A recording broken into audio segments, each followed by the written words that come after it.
حضرت اسکیل علیہ السلام جب نبوت کے عہدے پر فائز ہوئے تو بنی اسرائیل میں سرکشی اور نافرمانی عام تھی۔ باپ دادا کے رسم و رواج مذہب بن چکے تھے۔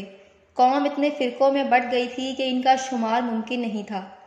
حضرت اسکیل علیہ السلام نے ان کو صراط مستقیم پر چلنے کی ہدایت کی، لیکن ان کی نصیحتوں کا ان لوگوں پر کوئی اثر نہ ہوا اور وہ اپنی روش پر قائم رہے۔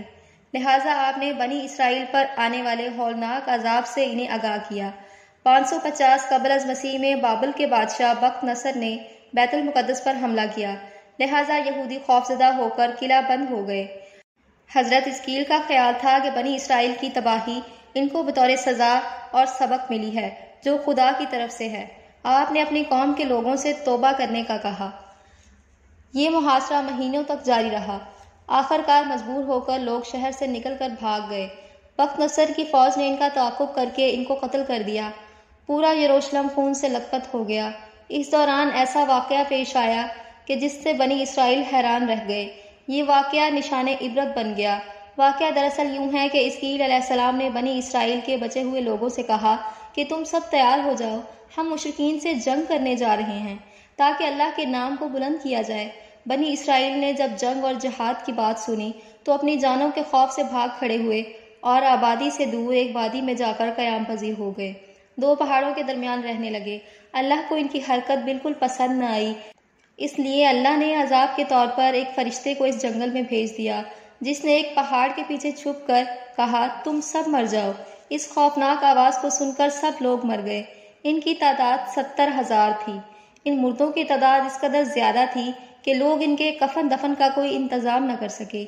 ان کی لاشیں کھلے عام میدان میں یوں ہی پڑی رہیں۔ کچھ عرصے بعد یہ لاشیں سڑنے لگیں۔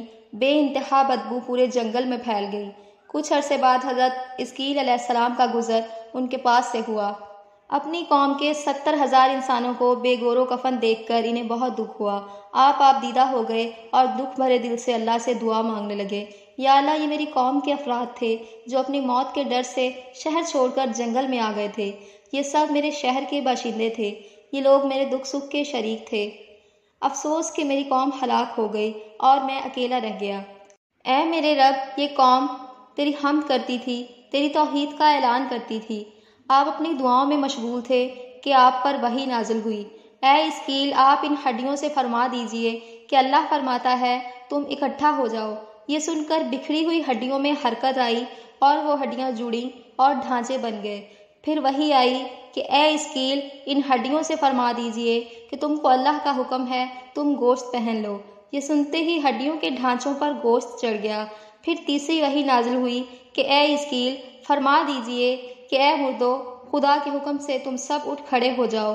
آپ کی زبان سے جیسے ہی یہ کلمات جاری ہوئے، یہ 70,000 لاشیں اٹھ کھڑی ہوئیں اور تمام لوگ پھر سے زندہ ہو گئے۔ پھر یہ لوگ جنگل سے شہر روانہ ہوئے اور اپنے شہر آ کر دوبارہ آباد ہوئے اور اپنی عمر کی مدت تک زندہ رہے۔ لیکن ان لوگوں پر موت کا اتنا نشان باقی رہ گیا کہ ان کی اولاد سے سڑی ہوئی لاش کی بدبو آتی رہی۔ یہ اثرات آج تک یہودیوں میں پائے جاتے ہیں جو ان لوگوں کی نسل سے باقی رہ گئے ہیں۔ حضرت اسکیل علیہ السلام اور موت کی اس وادی سے متعلق واقعہ میں ہمارے لیے ایک پیغام موجود ہے کہ موت سے فرار ممکن نہیں۔ اس کا ایک وقت متعین ہے جس میں لمحوں کی بھی کمی یا زیادتی ممکن نہیں۔